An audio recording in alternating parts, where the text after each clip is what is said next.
네, 중국의 최대 명절인 국경절 연휴가 엿새째에 접어들었습니다. 그리고 오늘은 중국도 중추절을 맞았는데요. 네, 이른바 쌍절일로도 불립니다. 베이징을 연결해 보겠습니다. 배삼진 특파원. 네, 베이징입니다. 네, 그곳의 이번 국경절 연휴 분위기는 좀 어떤지요? 네, 국경절 연휴는 중국에서 최대 명절입니다. 지난 5월 노동절 이후 5개월 만에 찾아온 연휴인데다 중추절이 포함되면서 올해 연휴 기간은 8일로 하루 더 늘었습니다. 자, 그만큼 고향 방문이나 관광지를 찾아 떠난 여행객들이 전년보다 늘어난 것으로 파악됐습니다.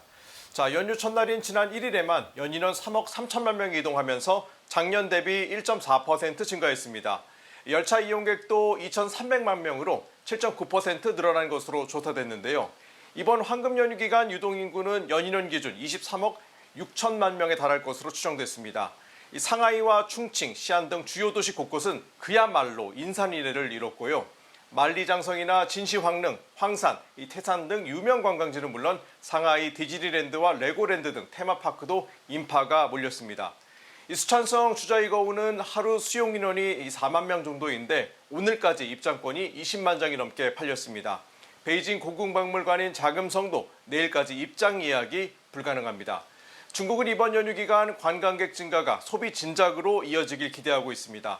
당국에서는 4억 8천만 위안, 우리 돈 1천억 원 정도를 이 문화관광 활성화 보조금으로 풀기도 했는데요. 하지만 작년의 경우 연휴 기간 하루 평균 3억 명 가까이가 이동했지만 경제 불안 속에서 지갑이 열리지 않아 내수 활성화로 이어지지 못했다는 분석도 있어서 아직은 안심하지 못하고 있습니다.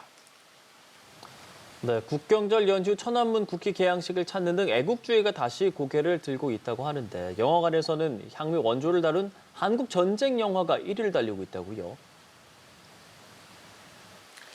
네, 중국의 천안문 광장은 중국인이라면 꼭 한번 가보고 싶어하는 장소입니다. 매일 오전 6시에 진행하는 국기 개양식은 그야말로 특별한 행사로 받아들여지는데요. 이번 국경절 연휴 첫날에만 국기 개양식을 보기 위해 12만 명이 찾았는데 국경절 연휴 내내 이른 아침부터 천안문 광장에는 국기 개양식을 보기 위해 몰린 인파가 수만 명씩 되고 있습니다. 방문객들이 많다 보니 보안도 강화됐습니다.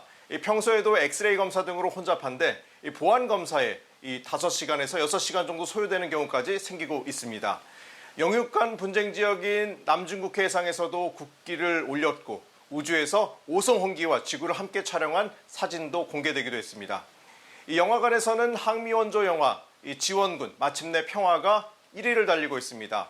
패양베리와 장진호를 제작한 세계적인 거장 첸 카이거 감독의 지원군 3부작 마지막 편인데요. 이 전투씬과 외교 협상 과정이 잘 표현됐다는 평가를 받고 있습니다. 자, 2위는 지난달 18일 개봉한 일본군 731 부대의 생체 실험 만행을 고발한 영화 731입니다. 자, 일각에서는 영화를 통해 국경절 연휴 기간에도 내부 결속을 다지는 기회로 삼고 있다는 분석을 내놓고 있습니다. 자, 그리고 불붙은 드론이 추락하는 영상이 중국에서 화제가 되기도 했었고 또 연휴 기간 내에 중국에서 크고 작은 사고들이 이어진다는 소식이 있는데 관련 내용도 전해주시죠. 네, 중국 후난성 류양에서는 드론쇼 도중 드론이 마치 운석이 떨어지는 것처럼 추락하는 사고가 발생했습니다. 정확하게 몇 대가 추락했는지는 알 수 없지만 수많은 드론에 불이 붙은 상태였는데요. 관람객들이 혼비백산에 대피하거나 의자로 머리를 감싸고 있는 영상이 SNS를 통해 확산했습니다. 자, 이 사고로 산불이 나고 사람들도 다쳤는데 중국에서 사고 원인 등 관련 뉴스는 나오지 않고 있습니다. 자, 지난 4일 후베이성 리찬시의 한 거리에서 차량이 돌진해 5명이 숨지고 8명이 부상당하는 사고가 있었습니다.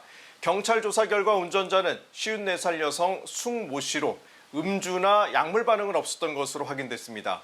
지난 5월 노동절 연휴 기간에도 버스 정류장에 묻지마 차량 돌진 사고가 발생해 무고한 시민들이 목숨을 잃었는데요. 경찰은 숭 씨가 차량 조작 미숙으로 사고를 냈다고 보고 조사를 이어가고 있습니다.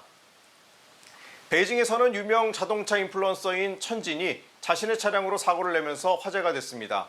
이 천 씨는 도로에서 역주행해 마주오던 승용차를 들이받았는데요. 이 천 씨의 차량은 억대 고급 승용차였는데 피해 차량은 앞부분이 완전히 찌그러지면서 운전자가 크게 다쳤습니다. 이 사고 원인은 알려지지 않았지만 논란 이후 천지는 피해자에게 사과했습니다. 자, 그 밖에 고속도로에서도 크고 작은 교통사고가 있었습니다. 이 장시간 운전에다 눈이나 비가 내리는 도로에서 미끄러짐 사고, 이 자동차 과열에 따른 화재 사고 등이 잇따르면서 주의가 필요하다는 지적이 있었습니다. 네, 한편 중국 남부에 태풍이 강타했죠. 관련 내용 전해주시죠. 네, 그렇습니다. 이 어제 광둥성에 상륙한 21번째 태풍 마트몰은 현재도 서북쪽으로 북상하고 있습니다. 중국 관영 CCTV에 따르면 광둥성에서만 27만 명, 하이난에서도 19만 7천 명이 대피했습니다. 자, 홍콩과 마카오, 하이난 등은 대표적인 관광지로 국경절을 맞아 많은 인파가 몰렸는데 한꺼번에 발목이 묶인 겁니다. 자, 이 때문에 하이커우시의 경우 70여 개 호텔들이 투숙객에게 가격 할인을 실시했다는 보도도 있었습니다. 광둥성과 하이난의 항공편과 열차 운행이 전면 중단됐고 공원 등 야외 시설 이용도 금지됐습니다. 광시 장족 자치구에서는 여객 페리 노선 운항이 중단되면서 웨이저우 섬에서만 2만 6천 명의 관광객이 고립됐습니다. 불과 열흘 전인 지난 24일 이 중국 남부 일대에 18호 태풍 이 라가사가 동일한 루트로 훑고 지나가면서 광둥성에서만 40만 명이 대피했었는데요. 태풍이 이 국경절 연휴 기간 관광지 일대를 통과하면서 교통대란 우려가 커지고 있습니다. 지난해 하이난 섬의 경우 연휴 기간 태풍에 발이 묶인 관광객들이 모두 빠져나가는데 사흘이 걸리기도 했습니다. 이 교통당국에서는 신속한 조치를 취하기로 했지만 얼마나 실효성 있는 대책이 나올지는 지켜볼 필요가 있습니다. 지금까지 베이징에서 전해드렸습니다.